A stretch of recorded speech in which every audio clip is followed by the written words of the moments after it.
రోజు అంటే ఆఫీస్కి చాలా రోజుల నుంచి చాలా మంది బాధితులు వస్తూ ఉంటారు. వాళ్ళ కష్టాలు వాళ్ళు చెప్తూ ఉంటారు. ఏదైనా మా చేతనైనంత వరకు వాళ్ళ తరపున పోరాడతాం. ఈ రోజు ఒక ఒంటరి మహిళ మాసన్ మీడియా ఆఫీస్ రావడం జరిగింది. ఆవిడ బాధ చూసిన తర్వాత ఆ బాధని ప్రపంచానికి కూడా తెలియజేయాలనిపించిందండి. పెద్దపాలెం గ్రామంలో ఈ చిన్న బడ్డీ కూడా పెట్టుకుని ఆవిడ బ్రతుకుతుందండి. భర్త లేడు, ఒంటరి మహిళ, తండ్రి కూడా మొన్నే చనిపోయాడు.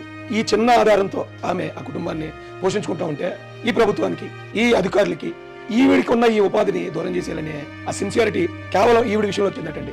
మొత్తం ఉన్న పళంగా షాప్ మొత్తాన్ని ధ్వంసం చేసి, షాప్ మొత్తాన్ని లాగేసి ఆల్మోస్ట్ రోడ్డుకి లాగేశారండి. మొత్తం దగ్గరుండి అధికారులు, పోలీసులు కూడా వచ్చారు. ప్రతిపాడు ఎంఆర్ఓ గారు కూడా దగ్గరుండి ఏం చేసిందని సాక్షాత్తు మండల మ్యాజిస్ట్రేట్ వచ్చి ఒక ఒంటరి మహిళకున్న ఉపాధిని లాగేసాడు. నాకు అర్థం కాలేదు. ఏమంటే అలాంటి అమాయకుల్ని, ఒంటరి మహిళని కనీస ఆ జాలి కూడా లేకుండా ఎలా సార్ లాగేయగలిగారు? నాన్న పెట్టారండి. నా బ్రతుకు బాగోలేదని. నాకు భర్త కూడా లేడండి, పిల్లలు కూడా లేరు. ఆ కొట్టు మీద బతుకుతున్నాను. అదే ఆధారం. నాకు ఎవరు కూడా లేరు. నేను ఎంతో మంది దగ్గర తిరిగాను, ఎవరు నాకు న్యాయం చేయలేదు. పోలీసు కూడా కంప్లైంట్ ఇస్తే వాళ్ళు కూడా నన్ను ఎవరు పట్టించుకోలేదండి. పోలీస్ స్టేషన్కి వెళ్ళాను, పెద్దల దగ్గరికి వెళ్ళాను, ఎవరు కూడా నాకు న్యాయం చేయలేదండి. ఎవరు కూడా చేస్తామని కూడా ఎవరు చెప్పలేదండి. అక్కడే వండుకొని తిన్నాం. తిని గ్లాస్ కానీ తాగి గ్లాస్ కానీ తిని కంచం కూడా లేకుండా చేస్తారండి. ఏమీ ఇవ్వలేదు నాకు. అయితే మన వంతుగా మాసన్ మీడియా నుంచి నా అక్క నా చెల్లు అనుకుని నేను మాసన్ మీడియా నుంచి ఒక 5,000 రూపాయలు ఆవిడికి, అంటే ఆవిడకి ఏం ఉపయోగపడవు, ఆవిడ వద్దంటుంది, అయినా కూడా అది మన బాధ్యత. మన సాటి మనిషి ఈ రోజు ఇంత కష్టంలో ఉంది. అమ్మాయి ఇది ఒక అన్నగా ఇస్తున్నాను, తమ్ముడికి ఇస్తున్నాను. నీకు ఇంకా ఇప్పుడు చూసావు, అస్సలు ఏడవద్దు. మాసన్ మీడియా నుంచి నీకు కొన్ని వందల మంది అన్నల తమ్ముళ్ళు వస్తారు. ఎవరు బాధపడకండి. లేక లేక లేక లేక ఏడవ ఏడ ఏడ లేక రండి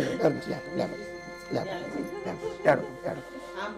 ఈ మాసన్ మీడియాలో ఈ వీడియో చూసిన ప్రతి ఒక్కరు ఆవిడికి సంబంధించిన అకౌంట్ నెంబర్ కి మనం, అంటే ఆవిడకి తోడ్పాటు ఇవ్వడం అంతే. అవకాశం ప్రతి ఒక్కరు స్పందించండి. ఇది మనిషిగా మన బాధ్యత. చాలా మంచి పని అన్నయ్య. నేను ఇప్పుడే 500 పంపిస్తాను. 200, 1000 రూపీస్, 500 పంపనన్నా. 200, 100 రూపీస్, 200, 100, 500, 500 పంపిస్తా. 2000 పంపించాడట.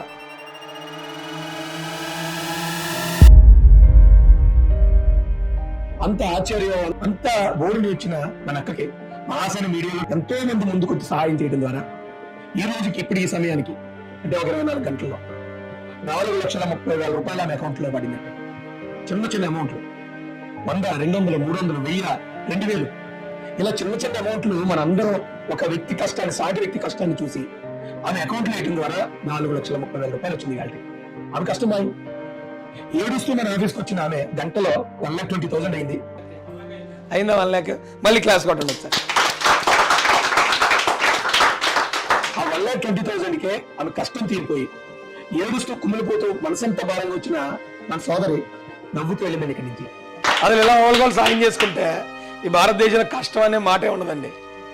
చిన్న చిన్న అమౌంట్లే ఈ రోజున ఒక మన సోదరి జీవితాన్ని నిలబెట్టేసి ఒక బాధలో ఉన్న వ్యక్తిని నవ్వించటం, ఆ వ్యక్తి మోములో చిరునవ్వు చూడడం మా మనసుకి నిజంగా ఎంతో సాటిస్ఫాక్షన్ ఇచ్చిందండి నాకు.